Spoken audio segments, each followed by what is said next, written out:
Well, good afternoon and welcome to the Hudson Institute. I'm Patrick Cronin, Asia Pacific Security Chair, and it's a privilege to moderate today's panel discussion, which we've entitled Chokeholds and Choices, Securing Supply Chains in the U.S.-China Rivalry. Our conversation today, this hour, will basically occur on two levels. The first, the immediate policy level, is about the upcoming summit between Xi Jinping and Donald Trump. The two leaders spoke last Friday and agreed on an American TikTok spinoff. Reciprocal state visits are planned for next year, and both leaders appear focused on consolidating trade progress, both limiting tariffs and easing the flow of Chinese rare earths critical to aircraft and electronics.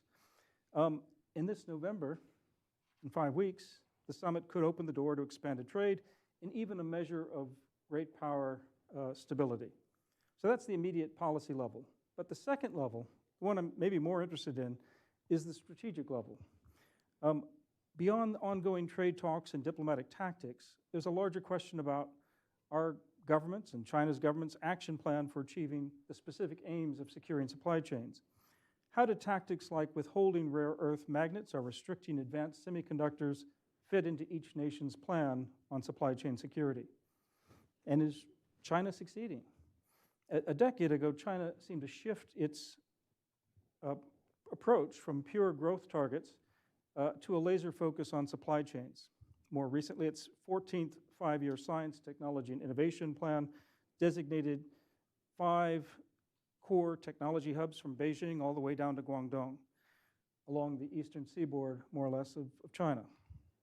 And the 5 form a clear north to south corridor, in fact, along this economic heartland of China, and they're adjacent to major ports and global trade routes. So they seem to have a coherent strategy. And Xi Jinping has repeatedly stressed self-reliance, and he's used a metaphor called overtaking on a curve to describe how a latecomer can leap ahead through technological change. China's electric vehicle surge was the first proof of concept, and now China's turned to semiconductors and to critical minerals. For Xi, independence and self-strengthening remain his guiding principles, building the safe indigenous supply chain to protect industrial capacity and national security. But what about the United States? This approach is both a mirror and a challenge for us. After the wake-up calls of the past 5 years that we're going to hear about, is the United States finally prepared to secure its own supply chains and rare earths and other vital sectors? Can we afford it? Are we ready to work more closely with trusted allies like Japan, South Korea, and Australia? Industrial strategy is, and can be at least, a contentious issue. But one area where there seems to be broad agreement in the United States is over protecting our armed forces. Are we doing enough to act with urgency to safeguard the defense, innovation, and industrial base? So we're going to hear about these and other questions from 4 really outstanding panelists and experts. In reverse order, the order I'll call on them, at the far end, let me start with Nadia Shadlow, who served as Deputy National Security Advisor for Strategy during the first Trump administration. And Dr. Shadlow is Senior Fellow here at Hudson. She's co-chair of the Hamilton Commission on Securing America's National Security Innovation Base. And she's highly in demand, frankly, anybody who wants to figure out where is America going on national security strategy. Rush Doshi, next to her, was first served as Deputy Senior Director for China and Taiwan at the National Security Council. He's now CV Star Senior Fellow for Asia Studies and Director of the China Strategy Initiative at the Council on Foreign Relations. And then to the right of Rush, Gerard DePippo served as Deputy National Intelligence Officer for Economic Issues at the National Intelligence Council. He's now Associate Director at RAND China Research Center. And Cameron Johnson is Senior Partner at Tidal Wave Solutions. He's a longtime China-based executive working across multiple industries, and he writes a great Substack blog called decoupling.substack.com, which is focused on supply chain. So perfect for this topic, and that's why I'm going to turn to Cameron first to kind of kick us off. And I'm looking for some just very brief framing remarks on how each expert up here wants to approach this broad topic. But Cameron, having come from China so recently and going back so soon, we're going to start with you. I think when you look at supply chain broadly, just in terms of how China approaches it, China doesn't necessarily pick a specific product. What they do is they try to seed the ground. And I will focus on kind of 5 key areas, what I call 5 pillars of an integrated supply chain. On the first, they focus on advanced infrastructure, not just ports and railroads, but things like 5G, the electrical grid, sewer systems. The second is talent and the educational apparatus for that talent. It's not just that you have to have people, but you have to find a way for them to be educated and trained, not just in university or trade schools, but also throughout their career. The third is government support, which in some cases is subsidies, in others it's tariffs, it's land use regulations, and other things. Fourth is the raw material access and or the ability to process. So when you actually look at how China operates, they don't have a lot of rare earths or raw materials, but they have absolute dominance in the processing and downstream. And the fifth is technology. And technology here is broadly in terms of companies and industries can use them to kind of propel themselves forward. And China develops all of that. So to lay the groundwork, when you talk like the new dragons out of Hangzhou, they didn't pick those 7 dragons and say, we want you guys to win. They just laid the groundwork and the foundation, and then whatever happened in the market happened in the market. So they approached it a little bit differently by trying to build out these areas of the ecosystem so then they can move forward. Patrick, to your point, a couple areas that they have focused on specifically, particularly President Xi the last, I'd say 5 to 10 years. Number one is the self-sufficiency. It's absolutely a dominant force, not just in the discourse, but in industry. We cannot rely on the foreigners. We have to figure out how to do it ourselves. Secondly is the BRI. The new Belt and Road won't look like the last Belt and Road, but it'll be much more targeted. For example, they're connecting Kunming down to Singapore with a railway line. Then you'll see some railroad spurs going off of that. So those kinds of things to help move trade around the region. And third is kind of the new productive forces. We no longer want to be a low-cost producer of goods. We want to actually move up the value chain. Things like chips to some degree, EVs, high-end machinery. The low-end stuff can be done in Southeast Asia or other places, but we want to move up the value chain. So I would say, kind of in my remarks, those are the 3 areas I would look at. Fantastic. Gerard, over to you. How would you frame these strategic issues as an expert on China? Similar to what Cameron was saying, I think the phrase I would start with is self-reliance, right? That's the core of the recent economic strategy. I think sometimes when we have these conversations, people assume that China's actions are much more externally oriented and focused than they actually are. I would always start with the internal and then look at the external. And the Chinese leadership believes that techno-industrial or high productivity, new quality productive forces, et cetera, that type of development is the key towards sustainable growth and becoming a developed and advanced economy. It's arguably too production and manufacturing based, but it's a sincere view amongst the Chinese leadership. But in the past 5 or 6 years, as Cameron said, the focus on self-reliance has been an overdrive, and that's because they are responding to external actions, namely the actions of the United States, particularly what happened in the first Trump administration with the trade war, but probably even more importantly with ZTE and Huawei, where the US was trying to kill arguably China's best tech company at the time, and that freaked out the leadership. And also, to Cameron's point, it got a lot of local governments and private Chinese firms in line with that objective because they realized, oh wait, we actually can be cut off. It's not just something that the center is saying. The three buckets I would pose as for self-reliance, similar to Cameron, would be technology and industry, which is probably getting the most attention, and there's also commodities, so essentially energy, but also food, and then financial, which is namely building up resiliency to US sanctions and having at least alternative rails for global RMB use. You could debate whether these actions are defensive or offensive, but they have built up offensive capabilities in the sense that they have their own export control law and export control mechanisms that they've started since 2021. They have now used that against the US and other countries with rare earths. And I'm always hesitant to use the phrase inflection point, but you could argue that we just saw an inflection point, which is that China was able to use its own export controls against the United States in a trade war with rare earths, particularly with magnets, to arguably fight the US to a draw and back to the negotiating table. That hasn't happened before, at least with the US. And that leverage, at least over rare earths, is not going away in the medium term, even if you're optimistic about US industrial policy. But in the longer term, China has other choke points they're developing because of their dominance in manufacturing. Rush, you've in fact just come from teaching as well, so I know you're a busy man indeed. But how, in particular, do you see this net assessment as well? Not so. In addition to focusing on China's strategy and long game, is America building a long game here from your viewpoint? I mean, how are we doing?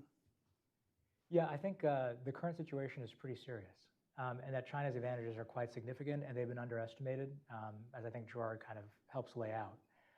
What I would say is that, first of all, if you just look at kind of U.S. production versus Chinese production, China is 2 times U.S. manufacturing value add. It is 2 times U.S. power generation right now, of course, a larger population. It's 3 times U.S. car production. It's 11 times U.S. steel production. It's 20 times U.S. cement production. If you look at key industries we care about, it's 3/4 to 90% of rare earth magnets, API and KSM for pharmaceuticals, as well as solar panels, the drones and so on, right? So it's a pretty significant market position, a lot of these, global market position in a lot of these sectors. And it's actually, ramping up production further. I mean, it's not done establishing a commanding position in sector after sector. So these are just a few examples. I mean, if you look at the installation of industrial robots in China, probably 7 times as many were installed in China than the United States in the 2023 to 2024 period. So that's a pretty significant investment in future productive capacity, and increasingly they're reducing the amount of labor that's used in manufacturing as well with the investment in capital equipment. So put it all together, and the story is not only do they have choke points, but they may get more in the period ahead unless the U.S. and its allies and partners take decisive action. Right now, if we talked about rare earths and rare earth magnets, that brings American industry to a halt in a very acute way. But there are other choke points we should talk about. One is pharmaceuticals. Again, I mentioned active pharmaceutical ingredients and key starting materials. But if you look down the list, fermented, API, it's antibiotics. If anybody in this room took one in the last month or so, you don't have to tell me. HIPAA protects you. But ultimately, a lot of the material for that came from China. The same thing is true for heparin. If you were in a hospital, got an IV, if someone got kidney dialysis, the functioning of our hospital system entirely depends on goods provided by China. Now, those things can be changed, but it will take time, which is where I'll end, Patrick, with this. I've written a series of articles where I think the path forward is, yes, American domestic investment in renewal, but also a quick surge to American and allied scale. China is so powerful because it outscales the United States. If the U.S. is able to achieve scale with its allies, it's not even a contest. And let me just give you some stats very quickly. The U.S. and its allies would have 50% more production capacity than China value add. They would also be far ahead in the domination of active patents, top-cited publications. They would have a GDP that's 50 to 3 times as large, depending on nominal and real statistics. It's significant, 50% to basically 200%. It's a significant increase in U.S. capability when you add allies and partners. So the only path to industrialization, reindustrialization, the only path to avoiding these dependencies is going to be in common with others. Rush, excellent. So Nadia, I mean, from your point of view in particular, you're trying to protect our defense, innovation, industrial enterprise. How are we doing? I mean, what should we be asking in response to what China's doing on this issue? And what do you know that how do you view this issue? What's your assessment of the U.S.? Well, we're not doing well, and I agree with everything that Rush has said. And although I'll actually probably even be a bit more negative in the sense that we've been looking at this problem seriously for decades in many ways, but certainly at the very least since 2017. When I had the opportunity to work on the national security strategy at that time, one of the key points in it was how it asked a very simple question. How can we depend upon one of our most serious rivals, China at the time, a strategic competitor, we called it, for most of our defense inputs, right? I mean, it doesn't make sense. It didn't make sense then. It doesn't make sense now. The problem is, if you go back further, we've identified this problem for many, many years. The problem of critical minerals, for instance, has been identified as a vulnerability for close to 30 years.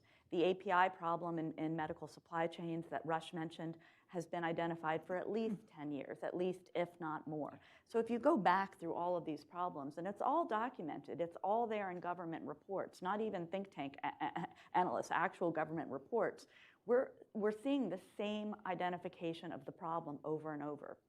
So I think you have to approach things in a positive way because you don't really end up with good outcomes if you approach everything negatively. But it is hard to stay positive in thinking about what is the modality that we need to really shift things. So while I appreciate Russia's point completely about scale, what worries me a little bit, and I don't mean this in a way at all that's we need our allies, is that we're adding more complexity to the problem. So what worries me is we're having trouble pulling this together ourselves in many ways, and add on allies, and the operational complexity of moving to better outcomes worries me. We need to do it, for Russia's point, on scale. We absolutely need to, but we also need now to be quite specific about the modalities to get to where we want to get to. And I can sort of say more on that. I have an acronym that I want to introduce later. Excellent. I'll hold off. Well, those are great opening strategic framing remarks from all of you. I want to just come back to each of you on an issue. I mean, Cameron, is one of the reasons U.S. may not be responding effectively and strategically is because of the cost? I mean, can we afford to do this? Who is absorbing the costs, and how do we compete with the government support that you talked about from China to their industries? You can definitely compete with the government support. I think there are some lower hanging fruits. For example, long-term contract runs, when you actually look at how contracts are done, you need 5, 10, 15, 20-year runways. And it was interesting, the most recent deal done with MP Materials, because you saw some of those price floors as well as the length of term in it. But I generally don't think that the United States is prepared to pay the cost of what it would actually take. And the primary reason is this is a beautiful N95 mask. We all remember these from the pandemic. American prop. It is a prop, sorry. We really, ahead of the curve, yeah. During the pandemic, American organizations will not pay a single penny more for a mask made in the US than China, and Americans died. And if you're not willing to pay a penny more for a product to save somebody's life, you're never going to do it for anything else. Second prop, sorry, Rush. Oh, I appreciate it. Is this beautiful MAGA Made in America hat. Guess where it's made? Made in China. But we own the IP, right? Apparently, Yes. apparently. The challenge I have in this discussion is, of course, we want to reshore stuff, and absolutely, I completely agree. The challenge is that when you actually look at the costs of doing so, people aren't going to pay it. And there are some things you can do, longer government contracts. You can, as Rush said, you can definitely work with allies and partners, but it is an absolute cost. And if you're not willing to do it for this stuff, which actually is not that much cost, how are you going to do it for anything else? And so that's kind of where I land on that in terms of longer term. I'm a bit more positive, kind of in Russia's domain of if we do get some of these actions or partnerships with allies, you definitely can do some stuff. But let's make no mistake, if you're, again, people died. And right now in this country, there's a PPE shortage. There should not be a PPE shortage after what we just went through. There was 100 and some factories opened up for PPE manufacturing in this country. There's 4 left. Again, so if I'm a business wanting to contribute to either the build out of defense or rare earths or critical, whatever it may be, and I look at the billions of dollars spent in that area and say, I didn't get any support, nobody wanted to buy my product, it was too expensive, and they rather just buy from somebody else, particularly China, I'm not going to invest my money. And that's today. So how do we fix these problems? If we can fix this problem, we can start to fix fix the rest. But this is really the issue. Sorry for the downer, Patrick. No. Thank you for the prompts. Gerard, I know you want to focus on the internal first before you look at the external. But when China's looking at its partners in sort of these issues, I mean, some of the things I see across the border are pollution in Cambodia and Laos. I mean. They're able to go in there. They don't have any of the kind of environmental challenges that we do in the United States or in other democracies.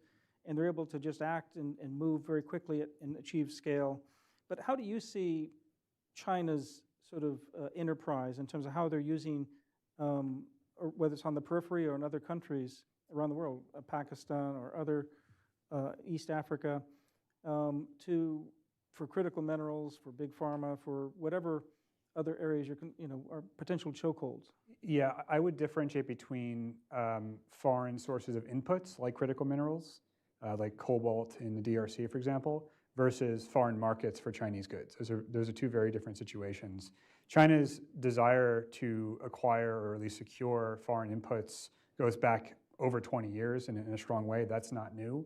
What is different is that their companies now need external markets more, in part because the domestic market in many cases is saturated. A lot of Chinese investment has been in Southeast Asia in manufacturing, Vietnam in particular. Most of that is not for the Vietnamese market. It's just another, it's a new hub.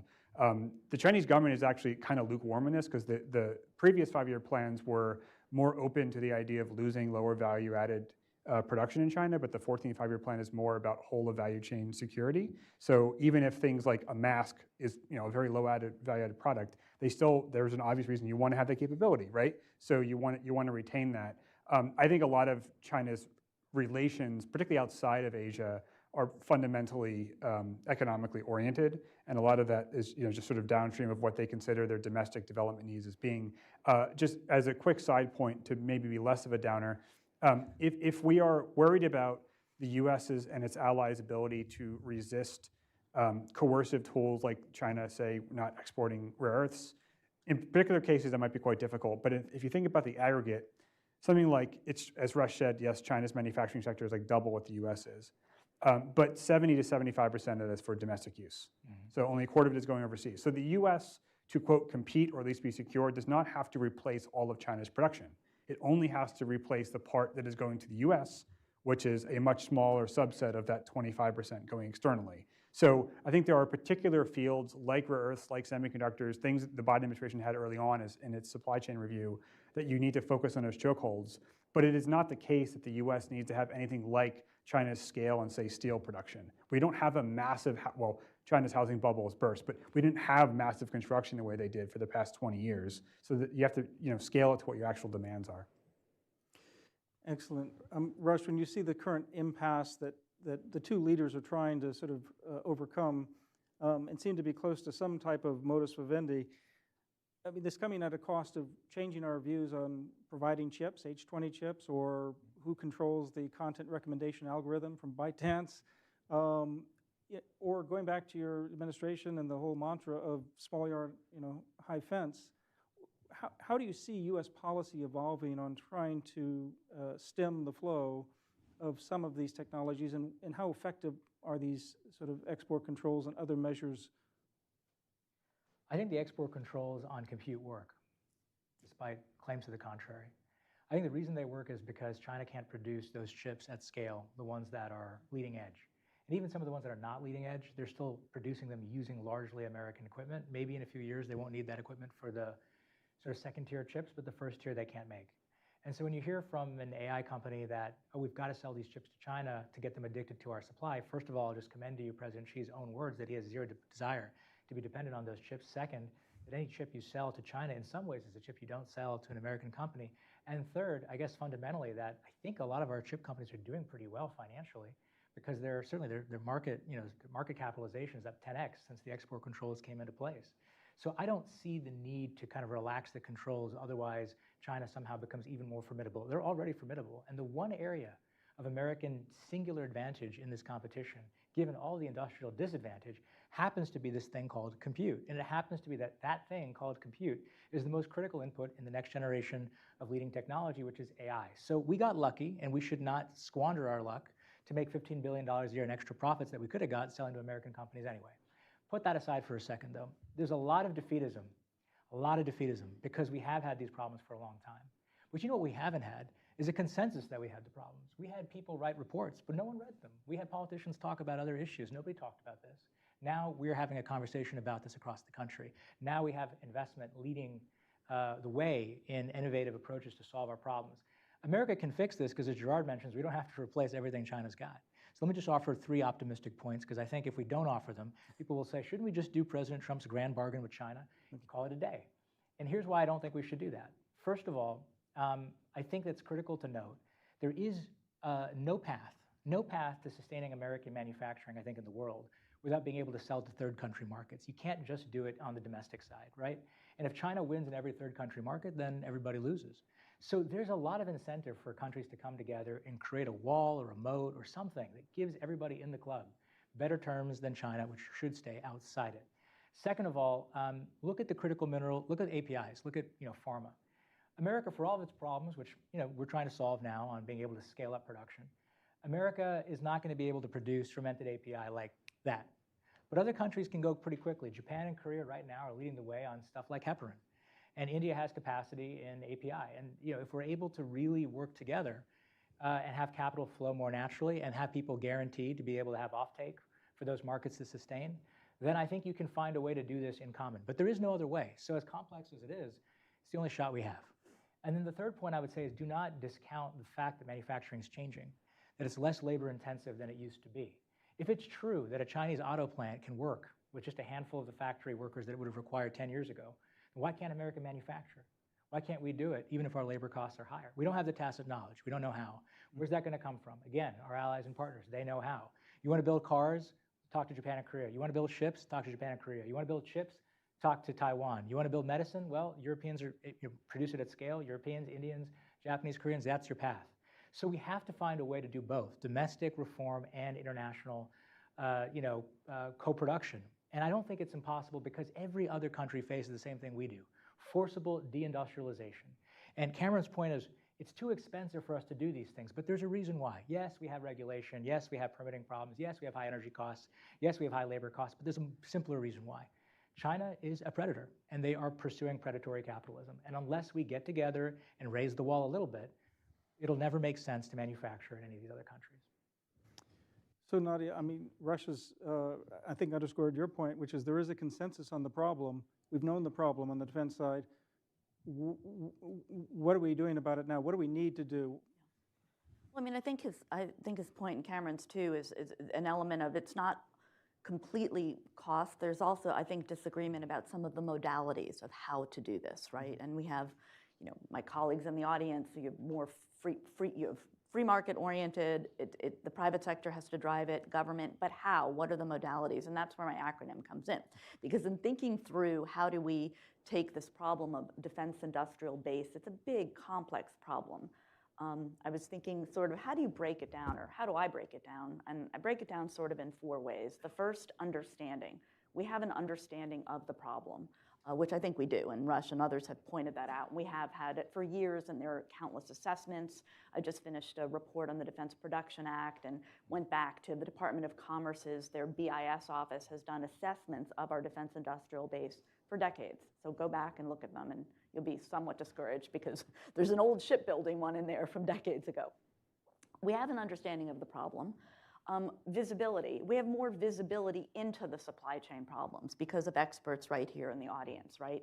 And also AI. So we can crack the code a little bit more on the 200,000 plus suppliers of U.S. defense products, which is a number, a GAO number, right? We're in a better situation today to have the visibility than we had before. And some of that is AI and compute and our ability. Objectives. This is where, though, I think we start to get a little bit shaky. I'm not sure we have agreement on the objectives that we want. How much is enough? How much do we need to produce here? How do we produce here? And what sectors do we need to focus on? I think some people have the answers. Some people have articulated powerful answers. But I think we're still sort of now a little bit in the gray area of objectives. What are we really seeking to achieve? In these particular sectors. When will we know we're less dependent? What are the numbers? And then finally, the last, modalities, where I think we're still struggling. What modalities are best suited? It was mentioned, purchase commitments. I just learned from this DPA research that the Defense Production Act allows 4 powerful instruments: loans, loan guarantees, purchases, and purchase commitments. Do you know how often those are used? Virtually never. Right? Except for during COVID, when we used purchase guarantees, which were a critical reason why Operation Warp Speed was able to bring vaccines online so quickly. We don't use those, right? So that's an example of just not being clear about the modalities. And yet purchase commitments are critical. If you talk to anyone out there in this space, right? Young companies, the go-getters, the innovators, they often say, we don't need the government's help. We just need them to buy the products that they promised they would buy. So these are examples of how we can do better, and we need to do better, but we need to kind of fix those too. And so if you do the acronym, it's UVUM, which is a terrible acronym. Understanding, visibility, objective, and modality. And Rush, jump in.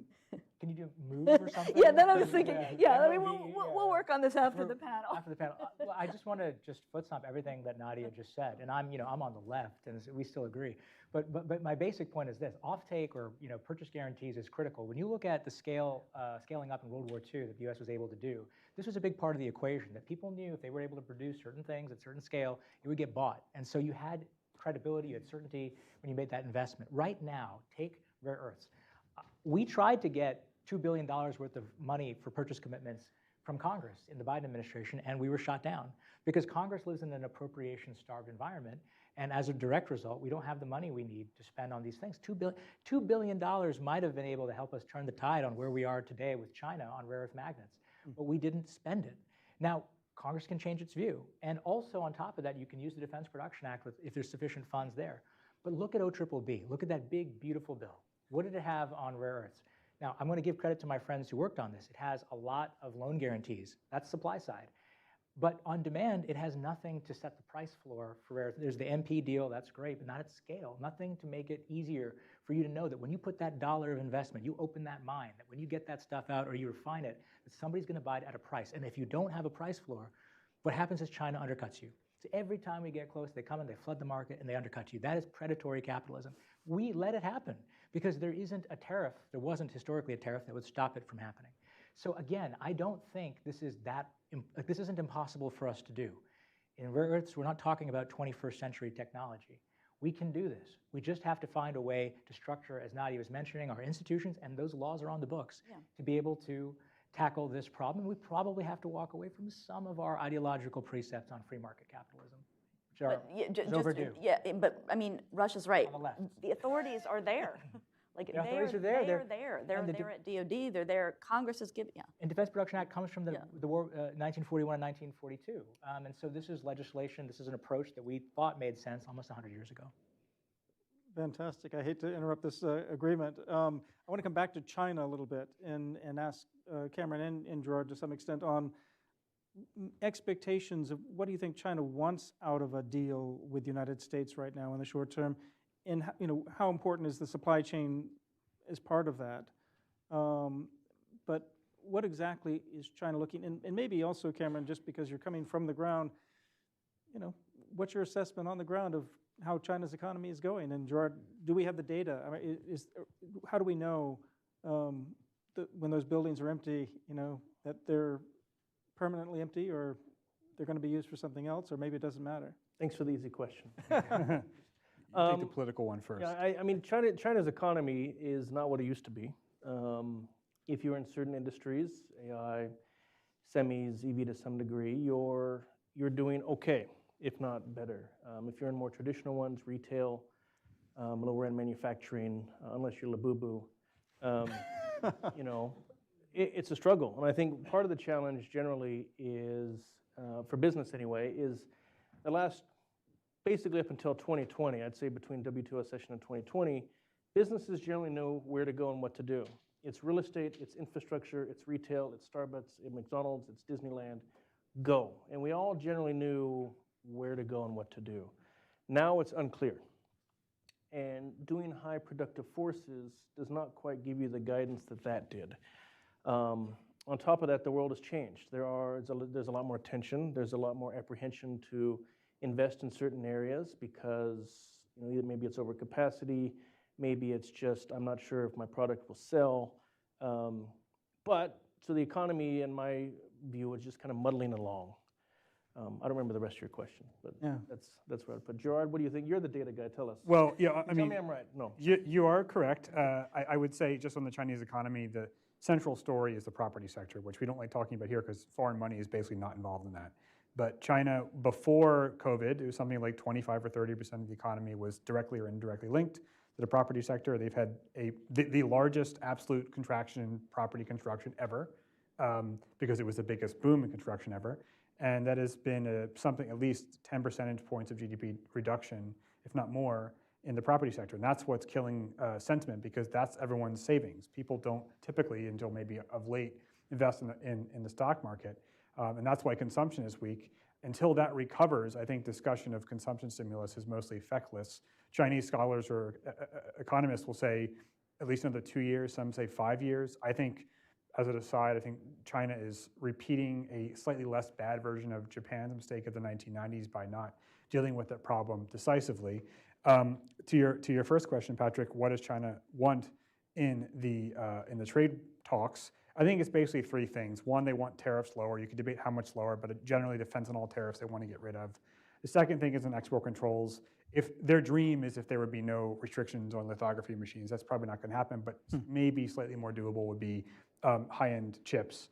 And then third is not that related to economics, which is Taiwan.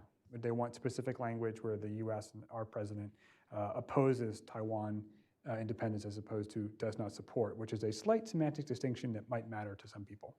If I can just add, Patrick, on the consumer sentiment, it's probably the lowest in recorded history. And part of the challenge is particularly people my age, which is 25 and a half,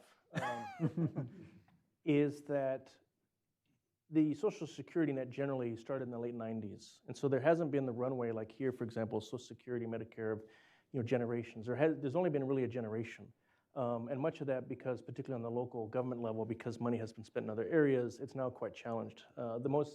I'd say the most impactful domestic ruling in the last year has been the People's Supreme Court in Beijing, where they ruled that you have to contribute to the social welfare systems. Whereas before, if you worked, you can kind of negotiate with your employer, do I contribute, do I not? Now it's absolutely mandatory across the board in the whole country. And part of the reason for that is because these systems don't have as much money as they need. That also contributes into consumer sentiment because consumers know that this train is coming and they have to save more money in order to ride, in order to be more secure. And so they're also not spending except for maybe Labubu. So this is also something that in the dynamic, along with the real estate, along with a few other factors, employment is not as generous as it used to be, is not as plentiful as it used to be. And so these are some of the challenges as well, contributing just to kind of the unease in the society and the markets. There are a lot of issues I want to talk about. Rush, I don't want to overload you on this, but in terms of the talent pool and visas and where we draw the line on talent, I mean, what is your reaction to how well we're doing to try to protect our national security apparatus and research labs, but at the same time bring in the talent that we want and keep the talent? There's an interesting question about whether the United States needs high-skilled labor anymore. I didn't know that question was, one that people really wanted to ask. I thought that the singular superpower of the United States is in a world where you are 5% of the world's population and you don't have the ability to achieve the kind of scale that a country that has 1.4 billion people can achieve. You're going to have to find the best and brightest, yes, at home. You're going to have to cultivate them, but you're also going to have to find them abroad. One of the interesting contradictions of the coalition that is opposed to high skills immigration is they say, don't import foreign scientists, full stop. But the second part of that is if you don't import them, you should increase scientific funding at home so you can actually make it livable to be a scientist. But the truth is, how do scientists get paid? Largely by federal grants. And what did we do? We cut the grants. So if it were a serious, credible argument that you want to invest in America's scientific capability, then you would have increased spending in domestic science and research through US government institutions. People say, well, actually, look, Rush, the space program was built with only a few high-skilled immigrants at the very top. You didn't have a large number of them as part of the program. And that's sort of true. There's an element of truth to that. Of course, you did have a large number of European emigres before that came because they were escaping anti-Semitism in Europe. But put that aside. Let's grant the full ahistoric argument that critics make. The reality is that even in America back then, universities like Grinnell College were leaders in engineering. They were ahead of the curve because the US was investing in it. And if we don't invest in our science and technology ecosystem, and you don't decide to import some foreign scientists to help you get even better, achieve greater scale, then you're just ceding scientific competition to China. And meanwhile, China has created a new visa, a visa designed to attract high-skilled immigrants from around the world, people perhaps who are less worried about the political environment in Beijing. So how are we doing on the talent competition? Well, America has every advantage that you could possibly ask for in the talent competition, and we're walking away from it today. But I do have faith that it's possible that some of this can be reversed, because I think the argument in favor of high-skilled immigration to the country is overwhelming. But the politics is changing, and we have to be honest about that. Nadia, before we turn to the audience for some questions, when you think about the Trump administration's thinking about decoupling, Where do you think the administration is on this broad topic, whether it's regarding supply chains or more broadly on decoupling and de-risking, whatever term, we've used in the past? Are we using those terms now? I haven't seen the terms being used explicitly. I mean, I think there's probably, like any administration, I think there are divisions now on how to handle the US-China competition, but in the end, I don't think the president wants to see himself backed into a corner, right? I think ultimately he wants freedom of action that this conversation will allow us to achieve, an industrial base that can produce for our military, but also for the American people. So I don't think in the end, he wants an objective which leaves us cornered. I think the challenge is we're kind of having two conversations in a way. One is how do we fix legacy problems? And another is looking forward to how do we make sure we don't make the same mistakes in emerging industries, right? And on the latter category, I would put advanced manufacturing and robotics. I would put diversified energy sources, whether it's nuclear, whether it's fusion energy, which has a whole supply chain issue as well related to that issue. If we lose out, if we make the same mistakes in these forward-looking industries and opportunities, we will really be in trouble. But we have opportunities not to for the reasons we spoke about in the panel.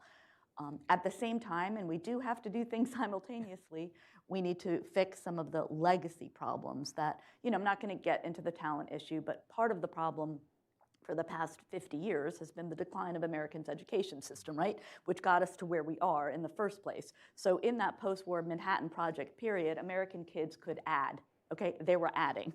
Today, they can't, and they can't read. And those statistics are, they're out there, they're declining, and they've been declining, across bipartisan administrations. So we have a fundamentally different problem today, and part of the reason we need this talent is we're not producing it because of a really broken school system that is, luckily I don't do domestic policy or I'd really have an aneurysm. Yeah. Rush, did you want to? Just very quickly, I mean, I do think that a lot of the problems that we have cannot be solved by the president. They can't be solved by the executive branch. These are problems that are fundamentally democratic in nature. They're problems that have to be solved by our most democratic body, our most democratic branch, which is Congress.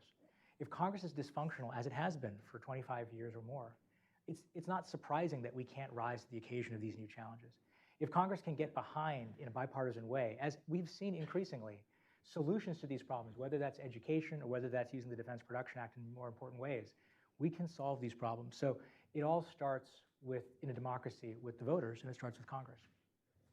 Well, with that preamble, let's turn to the audience. We have a microphone that will come up to you. When I call on you, please just introduce yourself and ask a brief question or make a brief comment. We'll start with the gentleman in the back, since he's closest to the mic. Thank you. My name is Mark. I'm from United Daily News. We're based in Taiwan. So my first question is to Jared. You mentioned that China wants three things: tariffs, lower export control, and Taiwan. So I'm just wondering what's more prioritized on that list. And also I keep on hearing about allies and co-production to make allowed America to scale up the production. But I'm just wondering, with the current administration's policies, we're kind of pressuring our allies, and is that the ideal balance right now? How can we make it better? Thank you. Right, and we're actually going to collect 3 questions at a time, just so because we've got a limited amount of time. So we're going to come all the way up front here. We've got 2 questions. Either order doesn't really matter. This gentleman.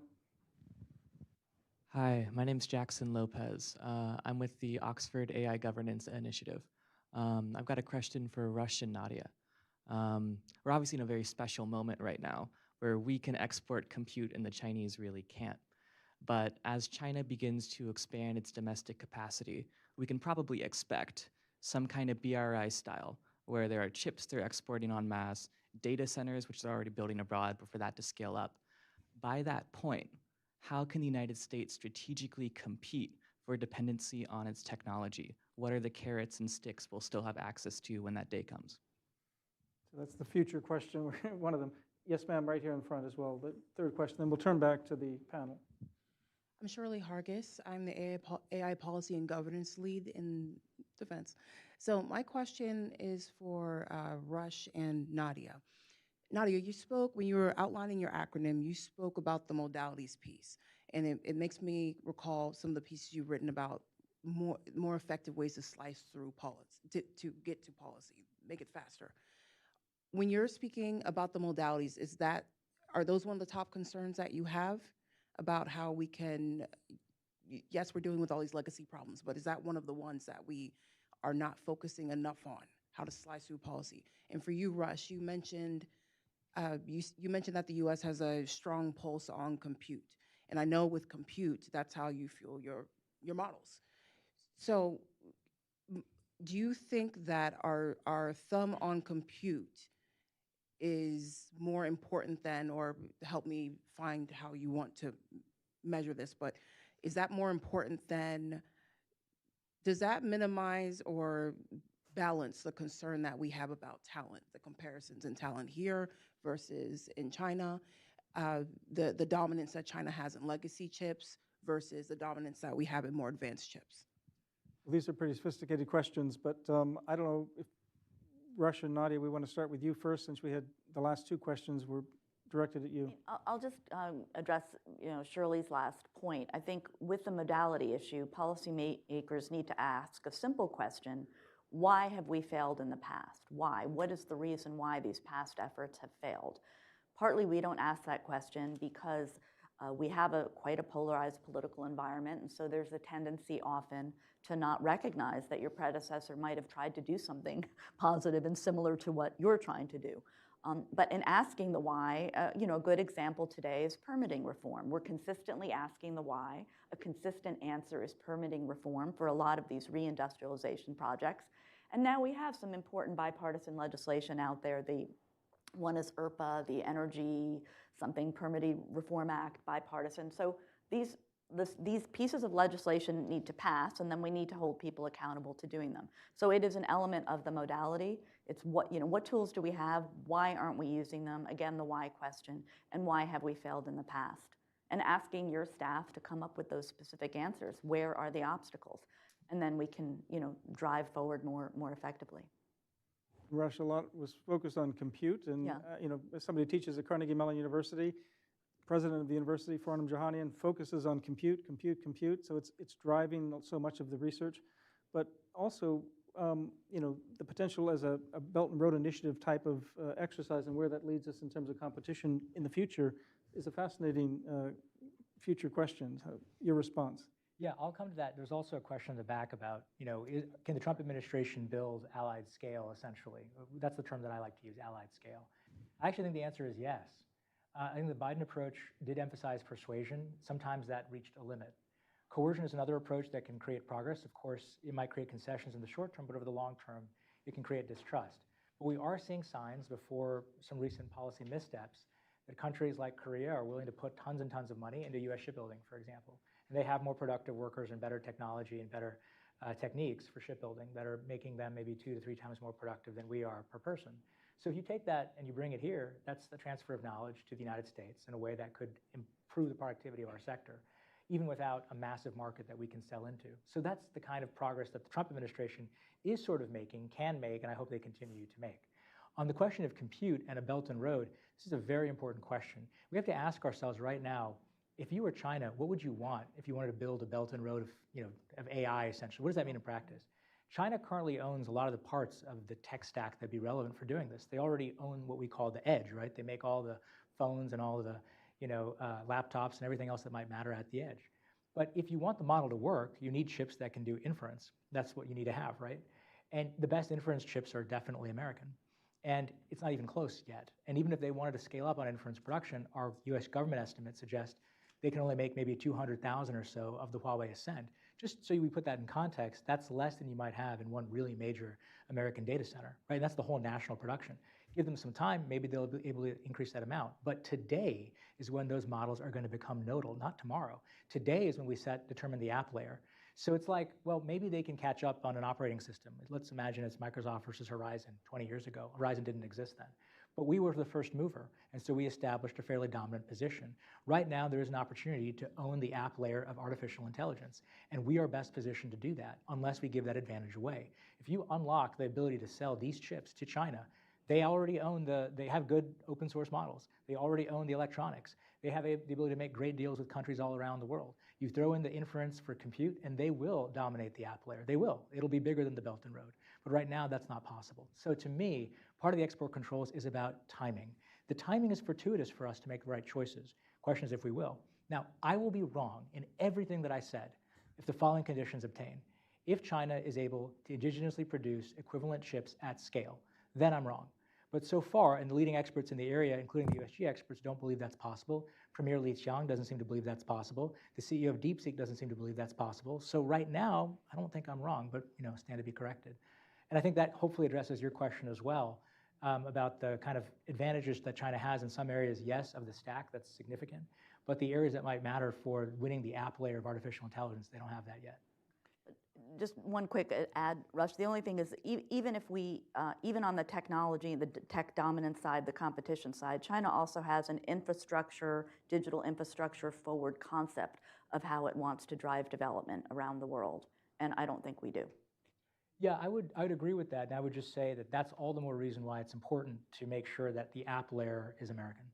Right. Yeah, just on the question of priorities of among tariffs, export controls in Taiwan, the short answer is I don't know, but they're all obviously priorities, but I could speculate which is the most urgent. I think it's tariffs, and it's not because the trade war is hurting so much. It's that if you got tariff relief in, say, a year or two, it doesn't matter as much because markets have already adjusted. So insofar as they're going to get any gains from that, they want it to be removed quickly because tariffs tend to be sticky and the markets are going to adjust. Export controls would be sort of the next on that. I think, to Rush's point, they are compute constrained. Their discourse with AI is much, and their AI plus plan is much more diffusion based. Part of that, I think, is due to those constraints.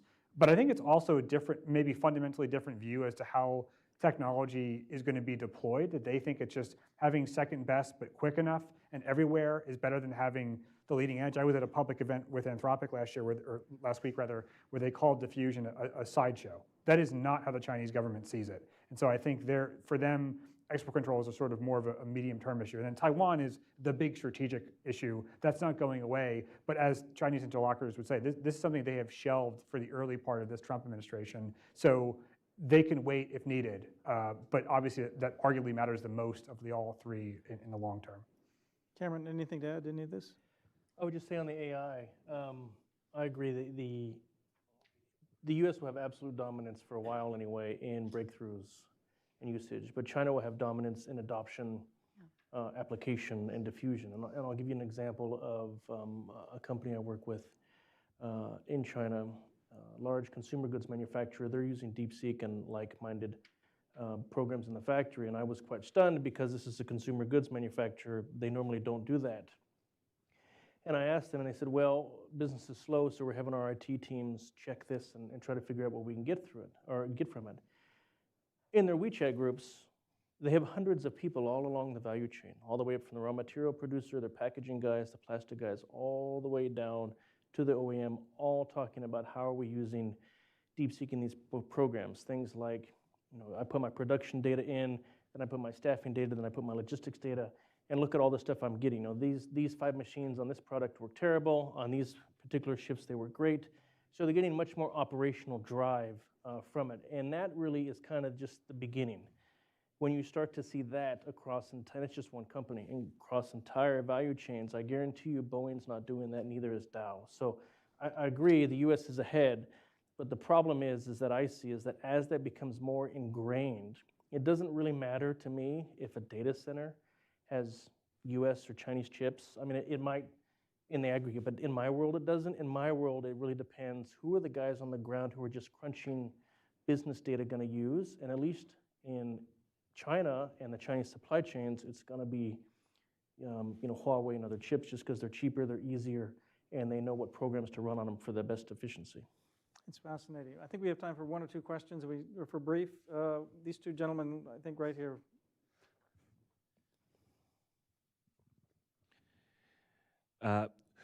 My question is about, would it ever be appropriate, or what do you guys make of the argument that we should, if we're behind China in all these different industries, shouldn't we do exactly what they did when they were behind, which is invite the very best foreign producers, which in many cases are Chinese, and to do joint production with Chinese companies, at least in some cases?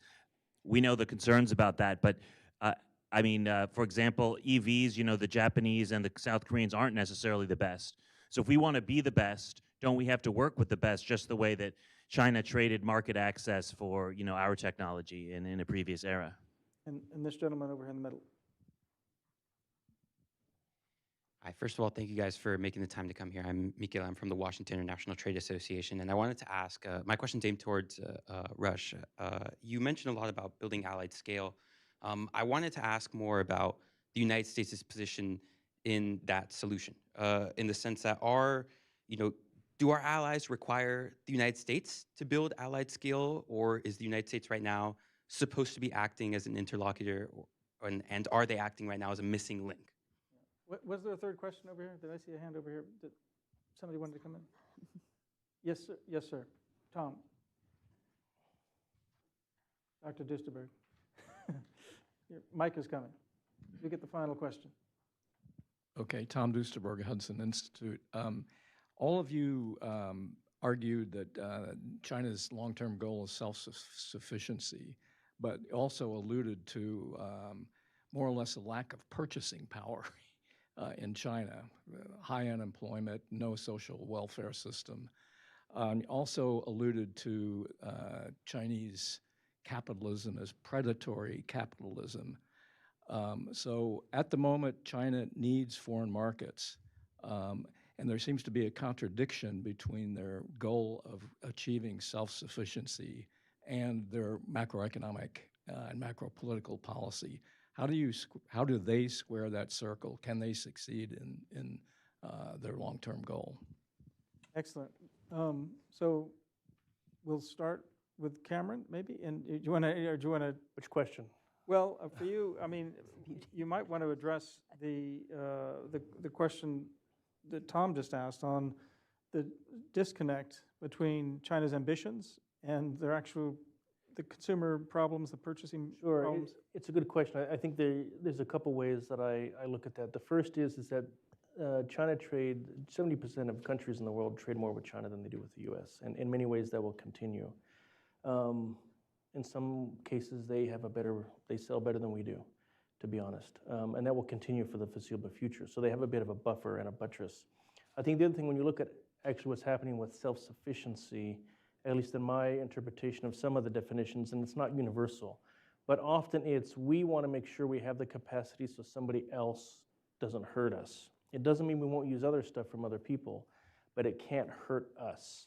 And I kind of differentiate that in many cases, because it's not, EVs, they're self-sufficient as an example, but that doesn't, on a national security level, that isn't as important, for example, as chips, which they want to make sure they get a stranglehold on, at least in China, so the Americans can't hurt us. This is kind of the feedback here. So it's not universal, but in certain critical areas they will have that, and others they're willing to let the markets play out a bit more. Gerard, so I would not say that China has a lack of buying power. It's the second largest consumer market after the US as a single country. The problem is, where is the growth going to come from? I think the contradiction, it's more discussed that there's too much reliance, particularly in recent years, on exports, which I think is true. I think less discussed is the fact that the government is so focused on manufacturing, which, by the way, is what they export, when we already know that as countries get richer, and is already the case in China, as you move up the income scale, a larger and larger share of your consumption bundle is services. So if China's focused on manufacturing, who is going to buy all the manufactured goods when it's already the case that they're shifting towards services? It's a tension that's in the 14th five-year plan. We'll see if it's resolved in the 15th, but that to me is a macro imbalance. To be a little more wonky about it, if China's manufacturing is getting so efficient, and if you have dark factories, and if they're going to use AI to automate everything, they might very well do that. I think what a world of maximum manufacturing efficiency is also one where the market value of the manufacturing goods relative to the economy shrinks. In other words, the service sector becomes even more powerful. And to be really wonky, there's something called Bomo's cost disease, which I think China is going to face soon, which is that you have one sector that is very productive and one that is less productive. And I actually would argue the way that they're trying to deploy AI is going to make that worse, which is to say that their manufacturing might get even better, but that's not most of the economy. That's 25% of the economy. And it will actually shrink if they make it really efficient, unless there's unlimited demand externally, which there is not. That's fascinating. Rush. Yeah, great points from Gerard. I would just echo them all and say that I think that one other point, maybe this is more controversial. I don't think China's goal is purely self-sufficiency. I think if you look at China's modernization drive from the very beginning, the term that they've always used for 100 years, since the nationalists and communists were killing each other, actually since they were cooperating together, is fuqiang, wealth and power. And I think that really, if you understand their goals as achieving greater wealth and power, then some of the activity looks less irrational. I think Gerard explains the disjuncture between purchasing power and production, but I guess my point would be that you look at if you want to explain some of the decisions that they make, the decision to spend lots and lots of capital to eliminate choke points, yes, it's about self-sufficiency, but self-sufficiency in service of the accumulation of wealth and power and national rejuvenation. So I have a kind of nationalist theory of China's political economy, which may be more controversial. The second point I would make is in response to the question about should we work with the Chinese to produce more? I think yes. I think Chinese investment in the United States in certain sectors is advisable, but it depends on the sectors. And it has to be done in ways that reduce cybersecurity vulnerabilities, data security vulnerabilities. There has to be discipline in a regulatory framework. For example, sufficient competition policies so that a Chinese joint venture can't put everybody else out of business. There has to be, again, I mentioned the security elements. There also have to be, maybe some kind of localization requirements, so they're not just doing final assembly in your country, maybe some technology licensing and transfer. But we don't have a regulatory structure for this. We have CFIUS, which says no. We have no structure to say yes. So I'd like to see America, and I think maybe President Trump and this Congress could do it, come up with a kind of Chinese-style whitelisted approach to Chinese investment that would allow us to benefit from their great advantages in manufacturing and indigenize some of them in the United States. That's how they got successful. That's how Japan got successful. That's how Russia got successful. America has an undefeated track record of building up its rivals, right? Again, every single great power competitor, we help them industrialize. So it stands to reason that maybe now we should think about how we can do it. And the final question was about this allied scale part. What is the role of the United States with allies and partners? Maybe I think of it as functioning as an anchor for collective action. You're not going to get Japan able on its own to organize the world to put up barriers on Chinese excess capacity. It's never going to happen. The only country that can really solve the collective action problem, right? This is the quintessential problem. How do you get everybody who's going to benefit from something to take the necessary hits to come together to make it happen? The only country that can do that is the United States. So that's the role that America plays. And as for those countries, you look at Europe right now, they're not selling to China as much as they used to. They're selling to the United States, Japan, Korea. It's all changing because China is outcompeting them in the domestic market. So now is the time for us to start making the ask. I'm not saying it's going to be easy. I'm not saying it's not going to be complex. I'm saying we literally have no other choice but to find a path to scale and economies of scale as a result in common with others. Excellent. Nadia, any final word? Just a final word that I would probably answer the question as a no to the gentleman who asked, in the sense that I think our problems are less the innovation. We have the innovation here. We have the high tech here. The problems are adoption and scale, and I'm just less optimistic than Rush about China being able to help us with adoption and scale in our country and across allies. And while I appreciate that America has to lead in many of these areas, our agency is also limited in many, many ways. And other countries need to come to the table with their own sense of shared responsibility and their own sense that these problems matter to them too. And it's not going to be just President Trump saying, you need to do this or else. It's also a recognition that their societies, the way they want to create and order their societies and live their lives, are at stake too. And I think the jury's still out on that. Well, thank you, all of you. Thank you for the audience. Thank you for all the Hudson staff who helped, and especially thank our great speakers today.